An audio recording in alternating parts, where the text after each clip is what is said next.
dari Ustadz Abdul Somad.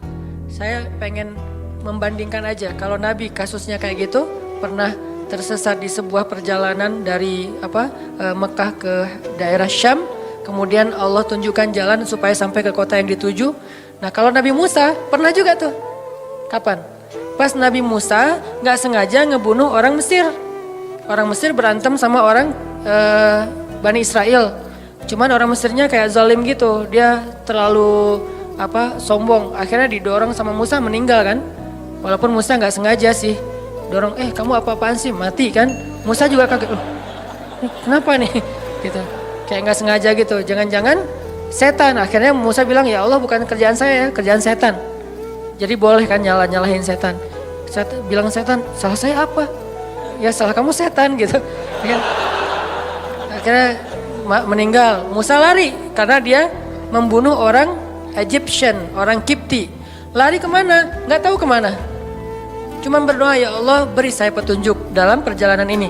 Jalan aja pokoknya, kemana kaki melangkah dah ikutin aja tuh. Nggak ada nih lihat Google Map dulu atau mau kemana dulu, bikin itinerary dulu. Kayak kita trip atau traveling yang udah jelas tujuannya, ada travel agentnya, ada budgetingnya, udah segala macam. Enggak, pokoknya jalan aja kemana kaki melangkah, ikut aja terus. Ini benar-benar dol namanya nih, nggak tahu arah. Tapi sampainya kemana? Ke jodohnya, ke Madian, ke Yordania. Ketemu dua orang cewek lagi ngantri mau ngasih minum ternak. Musa nanya, ma khatbukuma, ada yang bisa saya bantu? Nggak ada modus-modusan. Beda dengan kita, kayak kenal ya, di mana ya? Enggak, kita nggak pernah ketemu. Saya yakin saya pernah ketemu sama kamu. Di mana? Di dalam mimpi. Modus banget kan ya. Musa nggak kayak gitu. Ya udah aja, ma khatbukuma, kalian ada apa? Apa yang bisa saya bantu? Dengan bahasa yang lembut ya, pastinya kan ngomong sama cewek nih. Masa ngomong sama cewek, ma khatbukuma, kan enggak ya? Nada khatib yang membuat kesannya jadi berubah kan. Kalau khatib berubah, kalau dia nggak paham ceritanya, dia akan mengatakan ma khatbukuma. Nggak gitu Ustadz, gimana? Ma khatbukuma, kan lagi ngomong sama cewek nih. Musa orangnya santun, akhirnya kami nggak bisa ngasih minum ternak soalnya harus ngantri di belakang laki-laki. Ya udah saya bantuin. Musa langsung turun ke sumur.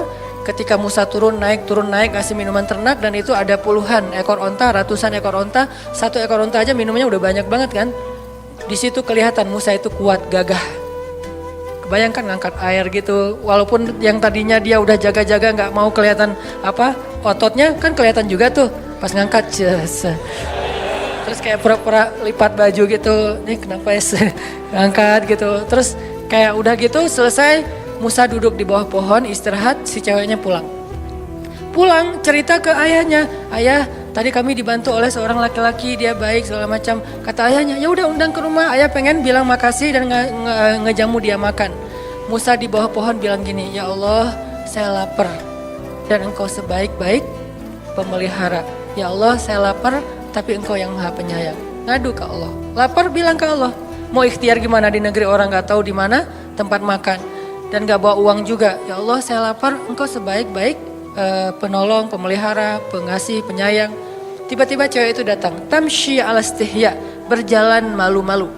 Gimana jalan malu-malu?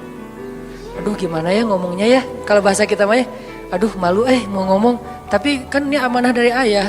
Kalau kita mah pura-pura malu, kalau ini benar-benar malu-malu. Tamshi ala istihya, gimana ya caranya ya? Aduh gimana ya, atau gimana ya? Terus maju lagi, nggak jadi lagi mundur, maju lagi, nggak lagi mundur lagi, nggak pakai cantik, maju mundur aja bukan. Sampai akhirnya datang, Mas kalau bahasa kita nih, Mang, A gitu ya.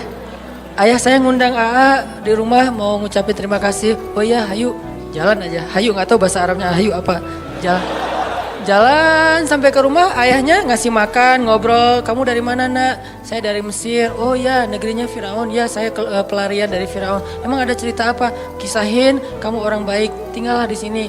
Ya makasih Pak. Setelah itu si bapak itu ke belakang kan. Ternyata si anaknya yang perempuan ngedengar pembicaraan mereka. Lalu ayahnya nanya, nak, laki-laki itu, bukan ayahnya, si ceweknya yang ngomong, ayah, kan ayah nggak punya pekerja yang bisa mengurus ternak, pekerjakan dia di rumah kita karena dia qawiyun amin, laki-laki yang kuat dan baik, amanah, baik. Ayahnya langsung ngeh, oh anak saya berarti ada hati nih buat laki-laki itu. Kok bisa gitu sih ayahnya kayak kegeeran gitu kan ya? Karena si cewek ini gak pernah komen tentang cowok sama sekali dalam hidupnya. Sekali-kali dia komen cowok berarti ada sesuatu nih. Kalau sekarang udah nggak lagi kebaca sama ayahnya karena kita udah biasa komen. Kamu lucu deh, kamu apa. Jadi kayak sering komen jadinya biasa aja kan. Karena dia nggak pernah komen tentang cowok. Sekali-kalinya ada postingan cowok dia komen, itu sesuatu banget kan. Sekali-kalinya ada postingan cowok dia nge-like, sesuatu banget. Karena nggak pernah dia kayak gitu. Kalau kita periksa di list kontak handphonenya, itu nggak ada nama laki-laki itu. Cewek semuanya, terjaga banget. Sehingga sekali-kali dia bilang, ayah pekerjakan dia di rumah karena dia laki-laki yang baik dan kuat. Ayahnya langsung nangkep, oh anak saya berarti tenang dengan laki-laki itu. Musa, maukah kamu menikahi putriku? Dengan mahar sekian. Musa mengiyakan, menikahlah mereka. Alam yajidka yatiman fa'awa, dikasih keluarga baru di Madian. Sebagaimana saya dikasih keluarga angkat dulu ketika di Mesir.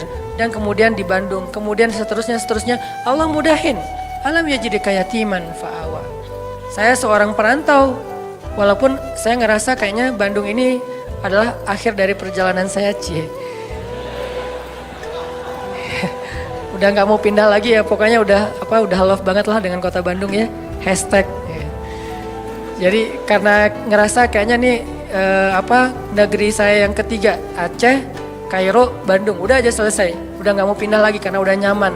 Tapi saya ngerasa dulu ke Kairo sendiri, kemudian ke Bandung gak kenal siapa-siapa. Selalu kasusnya alam yajidka yatiman fa'awa, yatiman fa'awa, yatiman fa'awa, itu berulang kali loh teman-teman. Pasti teman-teman juga ngalamin. Itu bukti ma wadda'aka rabbuka wa ma qala. Apalagi nanti kalau ngomong Ibrahim, pas beliau diusir oleh ayahnya dari Irak ke Palestina. Bukankah itu juga terlunta-lunta, terkantung-kantung? Dolan, aghna, wajadaka ail. Jadi udah yatim, dol, ail.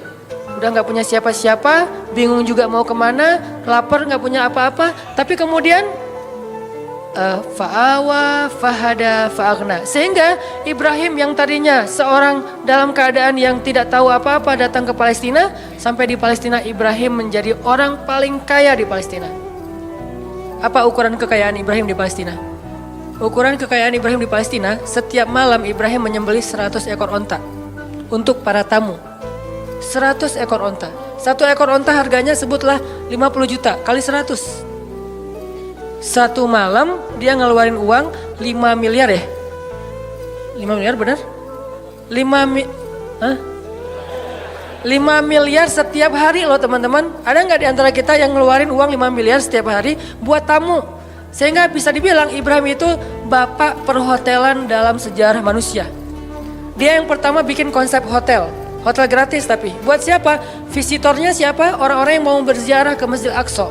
Ibrahim yang menjamu mereka. Ngasih hotel dengan kualitas bintang 5. Terus juga buffetnya itu udah free flow. Setiap saat mereka bisa makan. Dan satu hari minimal 100 ekor onta. Itulah kekayaan Ibrahim.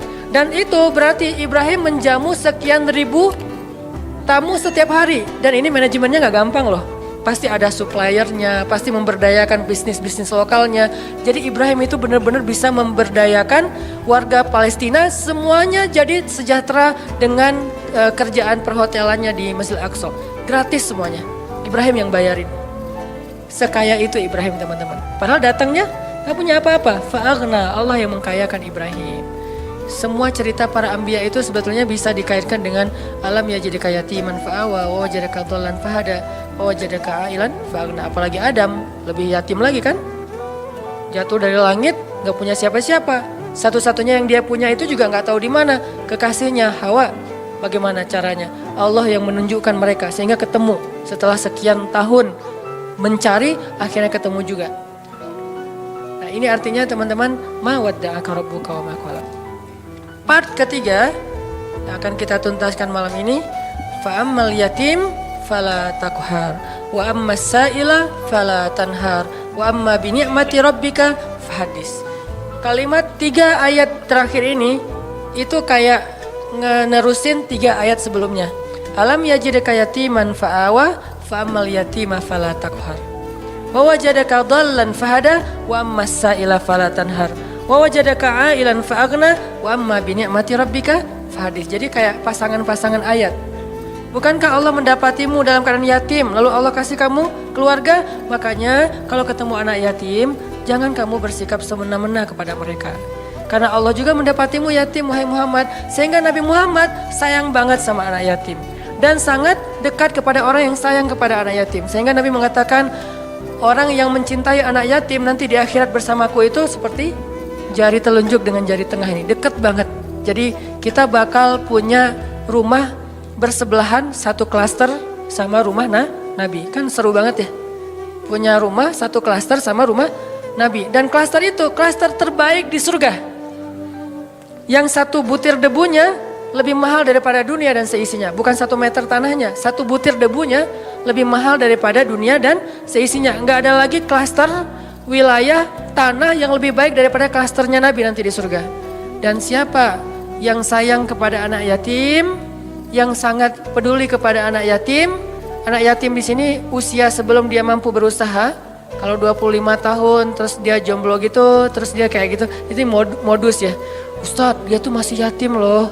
Ayahnya udah meninggal sekian tahun. Jadi saya kayak fa'awa gitu Ustadz ya. Ya boleh lah ya. Yang penting niatnya baik. Jadi siapa yang sayang sama anak yatim, nanti dia akan disediakan rumah satu klaster dengan Rasulullah SAW. Jadi dia kayak bertetanggaan gitu sama Nabi SAW. Ketemu sama Nabi, duduknya di sebelah Nabi. Ketemu sama Nabi, duduknya satu majelis sama Nabi. Ini fa'ammal yatima fala taqhar. Jangan semena-mena sama anak yatim. Dulu di zaman Nabi ada cerita seorang sahabat namanya Abu Lubabah.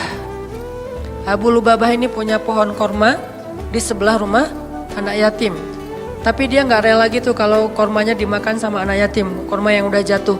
Sehingga satu hari anak yatim lagi makan korma jatuh, dari mulutnya diambil sama Abu Lubabah. Ini bukan punya kamu, ini punya saya. Dilaporin ke Rasulullah.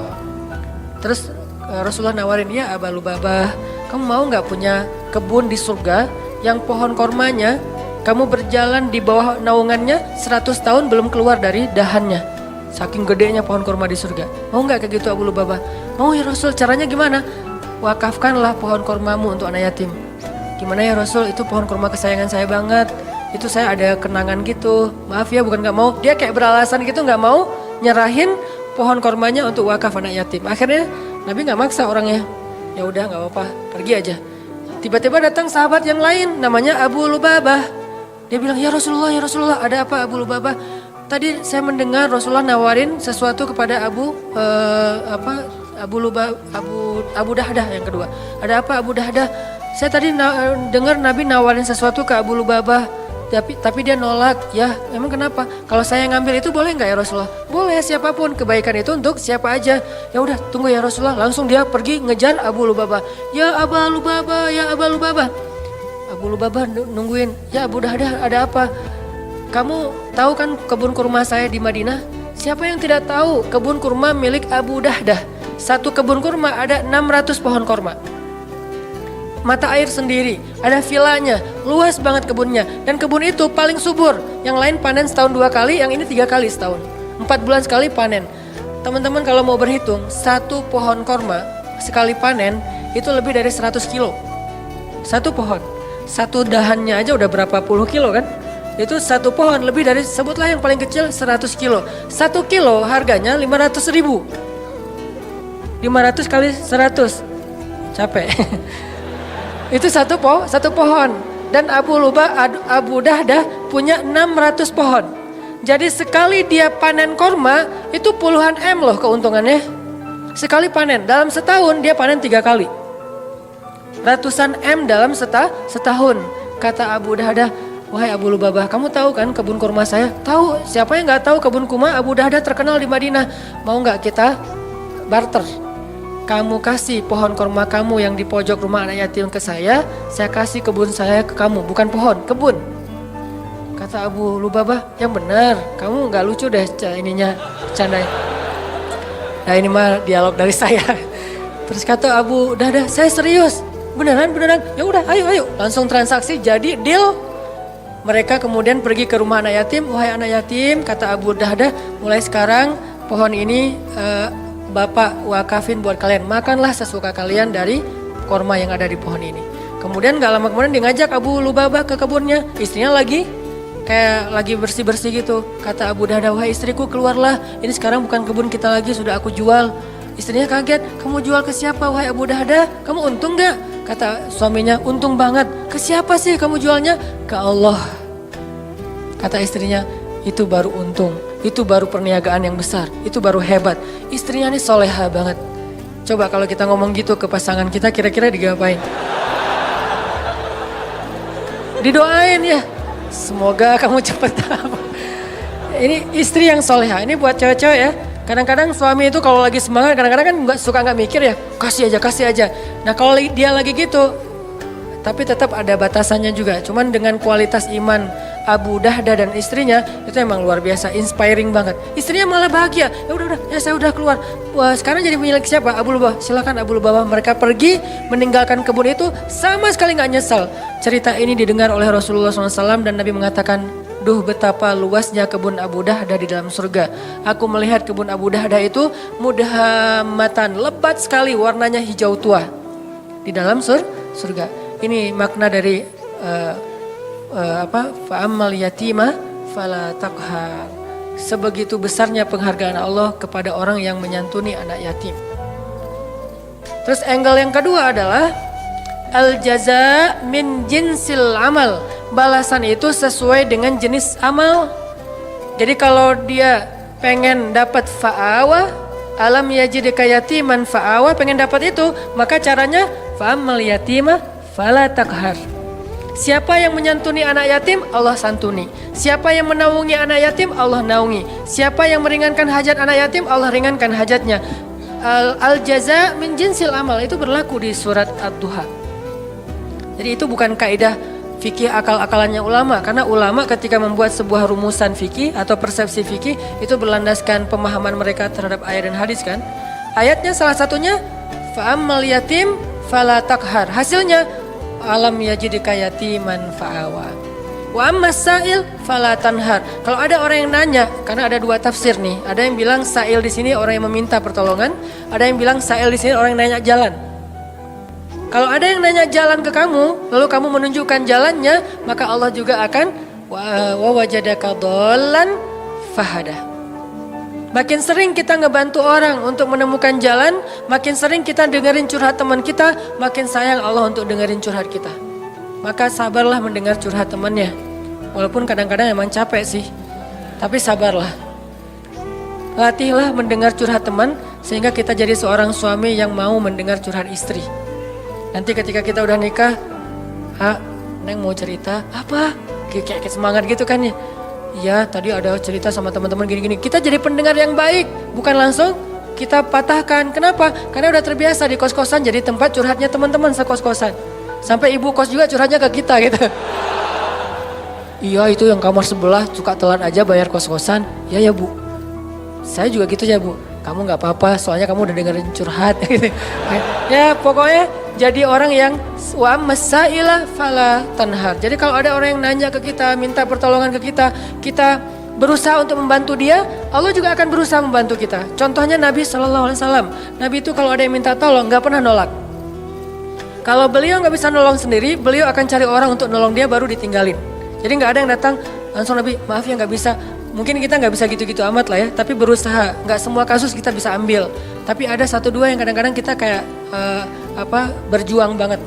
Ada banyak orang yang mengetuk pintu rumah kita, yang nelpon ke nomor kita, yang datang kepada kita minta tolong. Mungkin di antara sekian banyak, jangan semuanya ditolak. Harus ada satu dua yang kita ambil, entah kenapa pokoknya Allah yang pilihkan dia untuk kita. Terus kita coba tuntaskan hajat dia sampai selesai. Siapa yang meringankan hajat saudaranya di dunia, Allah ringankan hajat dia di dunia dan di akhirat. Balasannya bukan cuma di dunia, bahkan di akhirat. Sehingga ketika kita di akhirat nanti bingung di padang mahsyar itu kan perjalanan jauh banget ya. Kebayang gak sih dari sini ke Palestina itu jalan kaki? Kok Palestina Ustadz? Karena tempat berhisab itu adalah negeri Palestina. Ini salah satu keutamaan dari negeri Palestina itu adalah mim makanin qarib yang Allah sebutin di Al-Quran. Arti makanin qarib, tempat yang dekat itu adalah Palestina kata ulama tafsir. Sehingga nanti sidang Allah itu di Padang Mahsyar adanya di negeri Palestina. Negeri Palestina dari Indonesia jaraknya jauh, padahal buminya masih segini. Sedangkan bumi Mahsyar beribu-ribu kali lipat lebih besar daripada bumi ini. Berarti jaraknya ribuan kali lebih jauh daripada yang sekarang. Kita meninggal di Indonesia, dikuburin di Indonesia. Nanti ketika kita bangkit, kita harus jalan ke Palestina. Palestinanya udah berapa ribu kali lipat lebih jauh dari yang sekarang. Jalan kaki teman-teman. Gak ada petunjuk sama sekali. Arahnya sudah berganti, kiblat atau timur barat udah berubah. Gimana cara kita menemukan spot hisab? Susah banget kan? Kalau enggak karena Allah wa wajadaka dhallan fahada. Dulu di dunia kita sering nolongin orang, sering nunjukin arah ke orang lain, sering bantuin orang di jalan, sering bantu orang ketika kesusahan. Allah bantu nanti kita di akhirat. Sehingga tiba-tiba dikasih kendaraan, kita kayak kasih tumpangan buat teman, itu enggak ada yang kelewat sama catatan Allah. Kamu kan dulu pernah ngasih tumpangan ke teman kamu pulang taklim. Padahal kamu pulangnya ke Padalarang, dia ke Cilenyi, kamu anterin dia dulu. Akhirnya balik lagi ke tengah, gak sampai Padalarang, nginep di TSB. Gak kuat gitu ya. Tadinya nanyanya sih kayak serius gitu. Pulang kemana saya anterin? Oh boleh. Udah aja naik motor kemana Cilenyi. Ngomong dari tadi. Kan beda arah timur dan barat. Nah kamu pernah ngelakuin itu di dunia, nanti di akhirat tiba-tiba Allah yang ngasih kita tumpangan. Dan tumpangan dari Allah sebaik-baik tumpangan kendaraan cahaya. Sehingga dari Indonesia ke Palestina itu hanya sekejap mata saja.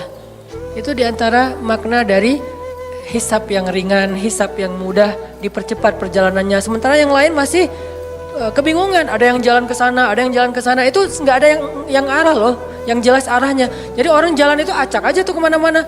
Bisa ribuan tahun nggak sampai ke tempat hisab, belum dihisab tuh. Untuk sampai ke sana aja ribuan tahun. Kok malaikat gak ngasih tahu sih kalau kita salah jalan? Karena kita di dunia juga gak pernah ngasih tahu orang kalau dia salah jalan, dibiarin aja. Malah ada yang sengaja nyesatin lah gitu. Kalau mau jalan ke Dago lewat mana? Gitu aja lewat ini nanti Gatot Subroto tembus aja ke Soekarno Hatta, udah gitu Buah Batu terus aja ke sana. Itu mah Banjaran ya. Nah ini artinya nanti pas kita nanya malaikat mau ke tempat hisab, tempat hisab, balik lagi aja ke belakang, kamu udah kejauhan. Tapi malaikat gak gitu-gitu juga sih. Paling-paling malaikat cuek ninggalin kita gitu. Akhirnya kita terkatung-katung. Ini makna terkatung-katung. Istri kita bangkitnya bareng. Kenapa bangkitnya bareng? Karena kita pengen dikuburin satu liang lahat. Cinta sejati gitu kan, true love and endless love lah. Pas meninggal wasiat aku pengen dikuburin sama kamu. Udah aja dikuburin satu liang lahat. Pas bangkit, noleh juga enggak teman-teman. Yauma yafirrul mar'u min akhihi wa ummihi wa abihi wa sahibatihi wa banihi likulli imri'in minhum yawma idzin sya'nun yughni. Kita bangkit bersebelahan tapi enggak noleh. Kok bisa gitu Ustaz, enggak kenal? Kenal tapi enggak peduli. Kok enggak peduli? Saking takutnya kita tentang nasib diri sendiri. Sampai diibaratkan hari itu kata Allah di surat Al-Muzammil, hari ketika seorang wildana syiba, seorang anak kecil aja tiba-tiba beruban saking stresnya dia. Tapi gak semua orang yang rambutnya beruban itu karena stres ya, sebagiannya doang. Kalau anak kecil sampai tiba-tiba beruban berarti kan stres banget tuh hari ya. Kita gak noleh ke pasangan kita. Terus kapan kita kenal dengan pasangan kita Ustaz? Nanti setelah edisi part ini udah lewat, nanti ada adegan kita udah mulai saling kenal, saling menyapa, bahkan saling menuntut, saling menjatuhkan, saling menolong. Itu ada adegannya nanti. Tapi di adegan pertama nggak sama sekali nggak peduli. Suaminya tersesat, istrinya nggak akan nolong. Sehingga yang bisa nolong kita hari itu hanyalah apa yang hari ini kita lakuin teman-teman. Sehingga kalau kita nemuin ada sa'il itu bisa orang yang minta tolong, bisa orang yang nanya jalan, fala tanhar. Jangan bikin dia kecewa, jangan sakitin hatinya. Kalaupun kita nggak bisa bantu dia, minimal jangan sampai kita manna wal adha, menyakiti dia dengan kata-kata kita. Jangan. Setidaknya kita kalau nggak bisa tolong pun ya sudah, ya nggak bisa nolong aja. Jangan udah nggak bisa nolong, nyakitin lagi tuh. Kayak kita nggak bisa nolong teman-teman di Palestina. Ya udah jangan ngomong ngapain sih jauh-jauh. Udah nggak usah. Kalau pengen nolong yang dekat-dekat silahkan. Mau dua-duanya lebih bagus lagi, mau yang sana juga nggak masalah. Yang penting jangan nyakitin. Jangan kita beranggapan bahwa yang di Palestina itu jauh nggak perlu ditolong, yang di Suriah itu jauh nggak perlu ditolong. Padahal kondisi mereka itu luar biasa memprihatinkan, bahkan dahsyat sekali keadaan mereka. Tapi kita udah nggak nolong, ngomong lagi. Jadi kalau mereka dengar kasihan, perasaan mereka kayak gimana gitu. Ya udah jangan. Termasuk orang di sekeliling kita, keluarga besar kita. Kadang-kadang ada kakak adik kita yang minta tolong, kita kayak sebel gitu sama dia. Giliran butuh aja lo minta tolong. Jangan, udah aja diem. Kalau kita nggak mau nolong atau nggak bisa nolong, diem aja. Kenapa? La tanhar. Jangan sakiti orang yang meminta pertolongan. Sehingga nanti al-jaza min jinsil amal. Allah juga akan membalas kita dengan cara yang sama. Na'udzubillah min dzalik. Wa amma bi ni'mati rabbika fahadis. Nikmat Allah sampaikanlah. Maksud menyampaikan nikmat Allah itu ada banyak. Salah satunya adalah kita bicarakan kebesaran-kebesaran Allah. Allah tuh baik banget, Allah gini. Sehingga dengan pembicaraan kita, orang yang mendengar jadi semakin yakin sama Allah. Kayak tadi cerita saya di Thailand, simpel sebetulnya, cuman hal yang sepele banget. Tapi itu bagian dari tahadus bin ni'mah. Tujuannya apa? Tujuannya biar kita yang mendengar makin yakin sama Allah, makin bergantung sama Allah, makin taat di jalan Allah. Itu namanya wa amma bi ni'mati rabbika fahadis. Jadi teman-teman, 3 ayat terakhir itu ada 2 angle yang kita bisa lihat. Satu, ternyata kalau kita pengen dapat satu kebaikan, maka tanamlah kebaikan yang sama di ketika kita bisa. Nanti saat kita butuh, Allah akan membalas kita dengan kebaikan yang